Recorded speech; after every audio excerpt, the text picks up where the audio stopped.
Hello' guys আপোনালোকক ফাৰ্ষ্টতে মই মোৰ ফটোখিনি দেখাইছোঁ। এইবোৰ চাওক, মই বিয়া হোৱা হয় নেকি?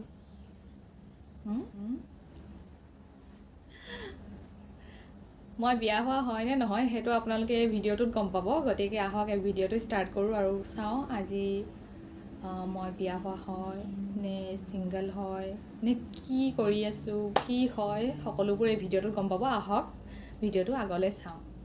আজি এই ভিডিঅ'টোত মই ভাবিলোঁ যে নিজকে ভালকৈ ইন্ট্ৰডাকশ্যন দিওঁ কিয়নো আপোনালোকে মোক ভালকৈ চিনি নাপায়, মোৰ কথা ভালকৈ নাজানে। সেইকাৰণে ভাবিলোঁ আজি এটা ইন্ট্ৰডাকশ্যন ভিডিঅ'কে বনাই দিওঁ বুলি। গতিকে ফাৰ্ষ্টতেতো ইন্ট্ৰডাকশ্যনত নিজৰ নামটোকে ক'ব লাগিব। মোৰ নামটো হৈছে Karabi Moran. Hi guys, I am Karabi Moran. নামটো মোৰ কোনে থোৱা হৈছিল, কেনেকৈ নামটো ৰখা হ'ল। ফাৰ্ষ্টতে মই জন্ম হওঁতে মাহঁতে আৰু বৰ্তা বৰমা চবেই আছিলে আৰু কোনে কোনে মিলি পিনে মোৰ নামটো মানে এনেকুৱা শুনিছোঁ যে কৰিশ্মা কাপুৰৰ নাম ইনস্পায়াৰ হৈ পিনে কৰিশ্মা থ'ব ওলাইছিলে, কিবা কিবি কাজল সেনেকুৱা ধৰণৰ নাম থ'বলৈ ওলাইছিলে। কাৰণ সেইবোৰ তেতিয়া বলিউড এক্ট্ৰেছ আছিলে ন সেইটো সময়ত। সিহঁতে মামা আহিলে, মামা আহি পিনে ক'লে নাই নাই নাই এইবোৰ নাম নহ'ব, কৰবী নামটোকে থওঁ, অসমীয়া নামতো পৰিব, অসমীয়াৰ ফুল এবিধৰ নাম হয়, গতিকে কৰবী নামটো থ'লে মানে ভাল হ'ব বুলি। আৰু সেইটো কাৰণে আজি মোৰ নামটো কৰবী, এতিয়া মোৰ নামটো কৰবী মৰাণ। নেক্সটটো কৈছোঁ মোৰ বয়স কিমান। মোৰ বয়স হৈছে, আপোনালোকে নিজে উলিয়াই ল'ব। মোৰ বয়স মোৰ বাৰ্থডে হৈছে 3 ডিচেম্বৰ। মই 2001 চনত জন্ম হৈছিলোঁ। তাৰপিছত হৈছে মোৰ ঘৰ ক'ত। মোৰ ঘৰ হৈছে তিনিচুকীয়া জিলাৰ ডুমডুমাত হয়। তাৰপিছত হৈছে মই এতিয়া কি পঢ়ি আছোঁ। মই পঢ়ি আছোঁ এতিয়া বৰ্তমান BA second semester English honours. First school মই ষ্টাৰ্ট কৰিছিলোঁ মডাৰ্ণ একাডেমি ৰূপাই। LKGৰ পৰা ক্লাছ 6লৈকে মই মডাৰ্ণ একাডেমি ৰূপাইতে পঢ়িলোঁ। তাৰপিছত মই নৱোদয় এণ্ট্ৰেঞ্চ দিলোঁ 6ত থাকোঁতে, মই পাছ কৰিলোঁ আৰু মই JNV তিনিচুকীয়াত পঢ়িলোঁ 6ৰ পৰা 12লৈকে। 11-12ত মই ছায়েন্স ষ্ট্ৰীম লৈছিলোঁ। তাৰপিছত এতিয়া 12 পাছ কৰাৰ পিছত মই আৰ্টছলৈ গুচি আহিলোঁ। ইংলিছত পঢ়িব মন আছিল, সেইকাৰণে মই ইংলিছলৈ গুচি আহিলোঁ।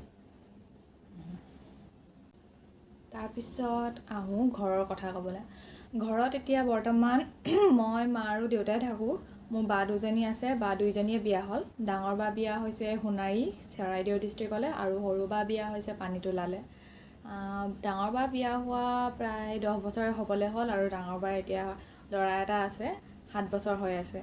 আৰু সৰু বা বিয়া হোৱা 3 বছৰ হ'ল। মই ক্লাছ 10ত থাকোঁতে সৰু বা বিয়া হৈছিলে আৰু সৰু বাও ল'ৰা এটা আছে, পিচকু এবছৰ 3 মাহ হৈছে তাৰ। খুব বদমাছ, বেলেগ বুজি পায়, চব বুজি পায় কথা।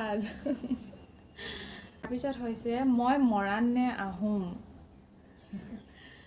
মই মৰাণেই হয়, মোৰ দেউতা মৰাণ হয়, মোৰ মা আহোম হয়, গতিকে মই অসমীয়া হয় আৰু টাইটেলটোতো এতিয়া মৰাণ লিখোঁ, গতিকে মৰাণেই হয়। তাৰপিছত মোৰ হবিটো কি। মোৰ হবি কি, মইনো দিনটো কি কৰি থাকোঁ, ক'বলৈ বাকী নাই। গোটেই দিনটো অকল মোবাইলতে লাগি থাকোঁ। মই অকল এনিমি চাই থাকোঁ, ড্ৰামা চাই থাকোঁ। যোৱা বছৰ 2020 লকডাউনত মই গোটেই থাই ড্ৰামা চালোঁ। GMM TV বুলি এটা চেনেল আছে, সেই চেনেলটোৰ মই অলম'ষ্ট চব 2013ৰ পৰা 2020লৈকে যিমানখিনি ড্ৰামা আছিলে চব চালোঁ। 4-5খনমান বাদ দি পিনে নাচালোঁ, মানে সেইবিলাক এক্টৰ্ছ কমন নাছিলে, অলপ পুৰণা দিনৰ আছিলে, গতিকে মই সেইবোৰ নাচালোঁ। মই যোনকেইটা এক্টৰ্ছৰ ছিৰিজ ভাল পাওঁ সেইখিনিকে মানে প্ৰত্যেককেইখন ছিৰিজ চালোঁ আৰু। তাৰপিছত 2021ত লাগি গ'লোঁ মই এনিমিত। এতিয়া মই পূৰা এনিমি চাই আছোঁ এইকেইদিন। নাৰুতো চাই আছোঁ, নাৰুতো কমপ্লিট কৰিলোঁ। নাৰুতো শিপুটেন চাই আছোঁ, টকিঅ' ৰিভেঞ্জাৰ্ছ অনগয়িং হৈ আছে সেইখন চাই আছোঁ, জুজুটছু কাইছেন চাই আছোঁ আৰু মাই হিৰ' একাডেমিয়ে চাই আছোঁ। তাৰপিছত মোৰ ফেভৰেট থাই ড্ৰামা যোনকেইখন মই চালোঁ, তাৰ ভিতৰত কোনখন মোৰ ফেভৰেট হয় বুলি ক'বলৈ গ'লে বহুতকেইখনে আছে যোনকেইখন মোৰ ফেভৰেট, বহুতকেইখনে ভাল লাগিল। অলম'ষ্ট চবেই ভাল লাগিল, কিন্তু কোনোবা এখন আপোনাৰ মানে মাইণ্ডত থাকি যায় ন, তেনেকুৱা ধৰণৰ। এখন আছে গিফ্টেড বুলি, সেইখন মই চবকে ৰেকমেণ্ড কৰিলোঁ। মোৰ যোন ফ্ৰেণ্ডে মানে মোৰ পৰা সোধে যে তই কোনখন ড্ৰামা চাইছ, মোক কোনোবা এখন ড্ৰামা ছাজেষ্ট কৰ, তেতিয়া মই মোৰ লগৰবোৰক মানে সদায় গিফ্টেডখন ছাজেষ্ট কৰোঁ। এখন মাষ্ট ৱাচ ছিৰিজ হয়, মানে বহুত ভাল লগা হয়, এখন বহুত ভাল লাগে। তাৰপিছত story, plot, everything is perfect, মানে গোটেইটো পাৰফেক্ট হয়, বহুত ধুনীয়া লাগিছে এইটো। তাৰপিছত তাৰপিছত আৰু কি কওঁ, আৰু এটা এতিয়া গৰম দিন চলি আছে ন, গতিকে ক'বলৈ গ'লে গৰম দিন আৰু ঠাণ্ডা দিনৰ ভিতৰত মোৰ কোনটো ছিজন ভাল লাগে? গৰম দিন ভাল লাগে মোৰ, মই ঠাণ্ডা দিন ভাল নাপাওঁ, মই ঠাণ্ডা সহ্য কৰিব নোৱাৰোঁ, গৰমো সহ্য কৰিব নোৱাৰোঁ বৰ এটা, তথাপিও গৰম আৰু ঠাণ্ডাৰ মাজত চুজ কৰিবলৈ হ'লে মানে মই ছামাৰ ডেইজ ভাল পাওঁ।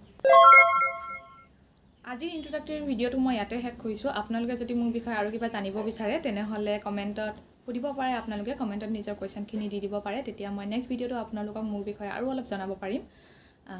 মোৰ কথা কোৱা ষ্টাইলটো আপোনালোকৰ মই কথা ক'লে আপোনালোকে বুজি নাপায় নেকি ক'ব, কিয়নো মোৰ লগৰ বহুত আছে ফাৰ্ষ্টতে যেতিয়া মোক লগ পাইছিলে বুজি নাপায়, কিয়নো মই একেটা উশাহতে কৈ যাওঁ কথাবোৰ। মোৰ মানে অভ্যাস হৈ গ'ল, গতিকে মই মানে গম নাপাওঁ মই একেটা উশাহতে কৈ আছোঁ নে মই লাহে লাহে কৈছোঁ। মোৰ নিজৰ মতেতো মই লাহেকৈ কৈছোঁ, চবেই বুজি পাইছে নিচিনাই লাগে, কিন্তু আপোনালোকে বুজি নাপাবও পাৰে, গতিকে আপোনালোকে ক'ব, কমেণ্টত জনাব যে মোৰ কথাখিনি বুজি পাইছে নে নাই পোৱা। আচলতে কি হয় ন, মোৰ জিভাখন চুটি হয়। এবাৰ ডক্টৰৰ ওচৰত মই ক্লাছ 8ত গৈছিলোঁ, তেতিয়া গম পালোঁ মোৰ জিভাখন চুটি হয়। সেইকাৰণে মোৰ কথাবোৰ অলপ মানে লাগি লাগি ধৰে বা একেটা উশাহতে কওঁ, কথাবোৰ ভালকৈ স্পষ্ট নহয়। আপোনালোকে বুজি নাপালে মানে ক'ব দেই। নেক্সট ভিডিঅ'ত লগ পাম আপোনালোকক, বাই বাই।